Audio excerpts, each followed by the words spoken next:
لله الذي أرسل رسوله بالهدى ودين الحق ليظهره على الدين كله أشهد أن لا إله إلا الله وأشهد أن محمدا عبده ورسوله قال الله تعالى في كتابه الكريم أعوذ بالله من الشيطان الرجيم بسم الله الرحمن الرحيم إنا أنزلناه في ليلة القدر وما أدراك ما ليلة القدر ليلة القدر خير من ألف شهر تنزل الملائكة والروح فيها بإذن ربهم من كل أمر سلام هي حتى مطلع الفجر.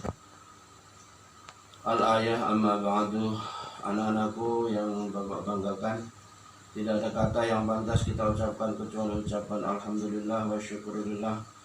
Pada kesempatan ini alhamdulillah saat ini kita berada di fase kedua di bulan Ramadan.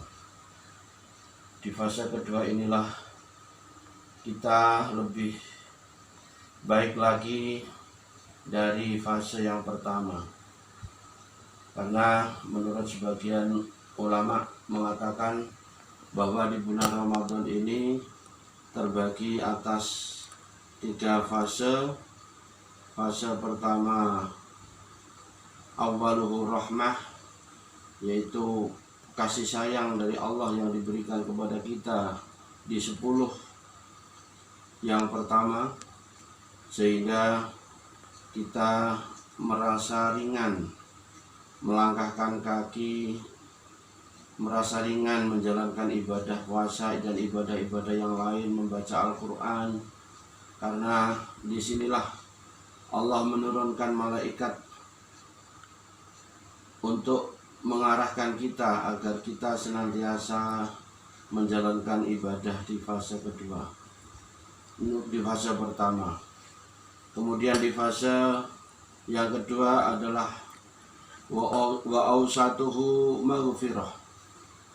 Jadi fase maghfirah, fase ampunan dari Allah Subhanahu wa taala. Allah melimpahkan, Allah menyediakan sarana untuk kita memohon ampun kepada Allah di waktu-waktu yang sangat mustajab yang disediakan oleh Allah Subhanahu wa taala di bulan Ramadan ini. Ada banyak waktu yang disediakan. Salah satu diantaranya adalah ketika kita sedang berpuasa, doa kita diijabah oleh Allah, sehingga kalau ada orang memarahi kita, maka kita nggak perlu membalas, cukup kita katakan inni shaimun, sesungguhnya aku sedang menjalankan ibadah puasa. Saat fase yang kedua inilah kita manfaatkan waktu yang sebanyak-banyaknya, sebaik-baiknya. Menjelang buka, disitulah waktu yang mustajab. Di waktu sahur, disitulah waktu yang mustajab. Saat itu kita gunakan untuk memohon kepada Allah Subhanahu wa taala agar semua cita-cita kita, agar semua keinginan kita diijabah oleh Allah Subhanahu wa taala, sehingga kalian semua menjadi anak yang didambakan oleh semua, oleh bapak, oleh ibu, oleh bapak ibu guru, dan semua yang ada di sekitar kalian akan bangga terhadap apa yang Anda lakukan. Anak-anakku yang Bapak banggakan, di bulan Ramadan ini ada saat, selain saat-saat yang disebutkan tadi, ada namanya Lailatul Qadar. Allah menyatakan Lailatul Qadar ini di dalam surah Al-Qadar yang tadi Bapak bacakan, bahwa malam Lailatul Qadar ini derajatnya khairun min alfi syahr, lebih baik daripada 1000 bulan. luar biasa. Kita bisa mendapatkan Lailatul Qadar ini adalah yang paling istimewa, paling luar biasa.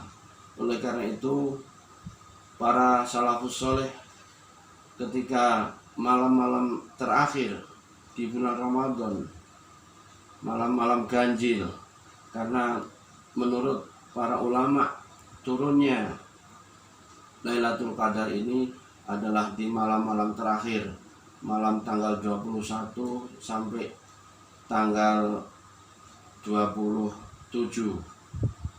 di bulan Ramadan. Jadi 21, 23, 25 dan 27. Disitulah menurut para ulama akan turun Lailatul Qadar. Apa sih Lailatul Qadar? Lailatul Qadar adalah satu malam di mana Allah menurunkan tanazzalul malaikah. Allah menurunkan malaikat-malaikat ke muka bumi, mengawal para hamba-hamba Allah yang sedang beribadah, memantau hamba-hamba Allah yang sedang beribadah, agar hamba-hamba Allah ini tidak rugi, tidak berada di jalan yang tidak benar. Itulah malam Lailatul Qadar. Tanda-tanda Lailatul Qadar, sebagian ulama mengatakan bahwa di malam itu kondisi cuaca, kondisi keadaan sekitar tenang. Kalau kondisi di sekitar kita tenang, nyaman, itu pertanda bahwa malaikat turun di muka bumi. Sampai kapan malaikat turun? Hatta matla'il fajr. Sampai munculnya waktu fajar. Sebagian ahli tafsir mengatakan bahwa turunnya malaikat ini hatta matla'il fajr. Ini tempo 1 tahun. Saat turunnya Lailatul Qadar sampai tahun berikutnya. Apa yang dibawa oleh malaikat saat itu? Salamun hiya hatta matla'il fajr. Orang yang mendapatkan Lailatul Qadar, salam, mereka dalam keadaan sentausa, aman, sentausa, salam. Sampai kapan dia mendapatkan kesentosaan, kedamaian hati, kedamaian pikiran? Hatta matla'il fajr, sampai terbitnya fajar.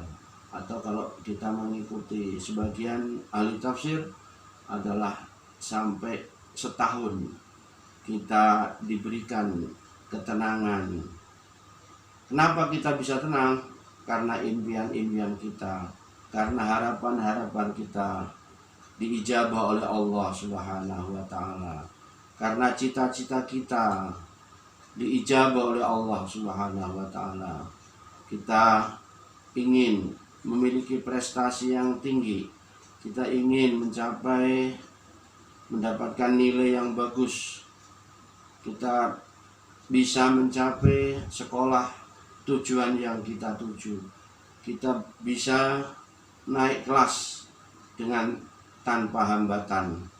Itulah yang membuat kita semua damai, hati kita damai. Oleh sebab itu, marilah kesempatan yang sangat baik ini kita gunakan untuk mengejar Lailatul Qadar.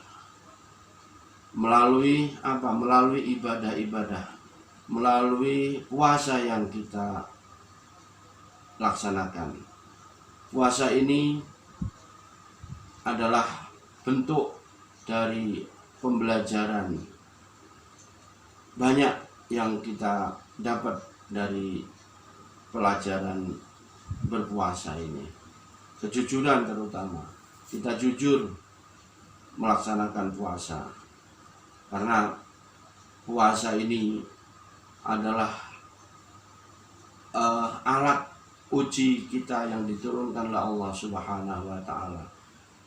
Sejauh mana kejujuran kita terhadap Allah. Kita tidak bisa membohongi Allah. Allah sangat memantau apa yang kita lakukan. Dari kejujuran inilah timbul kedamaian yang kita rasakan. Anak-anakku semua, siswa Madrasah Sanawiyah Negeri 34 Jakarta, marilah kita laksanakan, kita manfaatkan fase yang kedua ini dengan meraih maghfirah dari Allah Subhanahu wa Ta'ala, dengan banyak beristighfar, dengan banyak membaca tasbih, dengan banyak melakukan sholat, baik itu sholat wajib maupun sholat sunnah, sholat rawatib, sholat tarawih, dan sholat-sholat yang lain, sehingga kita bisa mewujudkan apa yang kita cita-citakan. Itu saja yang Bapak sampaikan, lebih dan kurangnya mohon maaf. Wal afu minkum. Assalamualaikum warahmatullahi wabarakatuh.